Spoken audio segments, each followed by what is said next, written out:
اب خبر شامل کرتے ہیں منڈی بہاؤالدین سے ڈی سی مہتاب وسیم اظہر کی ہدایت پر ذخیرہ اندوزوں کے خلاف کریک ڈاؤن جاری ہے۔ اے سی منڈی بہاؤالدین ملک عباس ذوالقرنین نے 3000 بوری گندم ذخیرہ کی برآمد کر لی۔ ملازمین کے خلاف مقدمات درج۔ مزید جانتے ہیں شان اشرف کی اس رپورٹ میں۔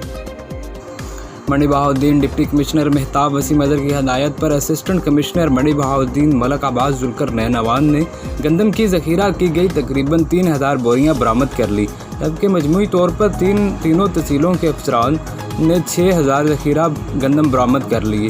مجموعی گندم بادشاہ پور، سندھان والا، ملکوال، پاڑیان والی اور میاں نوار رانجھا سے برآمد کی گئی۔ گندم کو قبضے میں لے کر گوداموں کو سیل کر دیا گیا اور مقدمات بھی درج کروا دیے گئے۔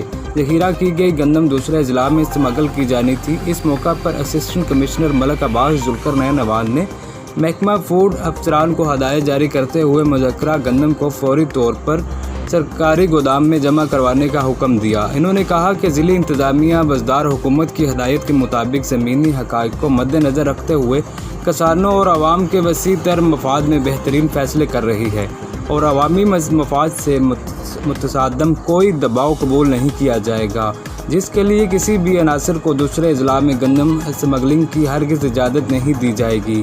اسسٹنٹ کمشنر نے کہا ہے کہ ضلع میں گندم خریداری کا ہدف ہر صورت مکمل کیا جائے گا، جس کے لیے کاشتکاروں سے براہ راست 1400 روپے فی من گندم خرید کی جا رہی ہے، جس کی ادائیگی کسانوں کو 24 گھنٹوں میں ادا کی جا رہی ہے۔ کیمرہ ٹیم کے ساتھ شان اشرف، منڈی بہاؤالدین۔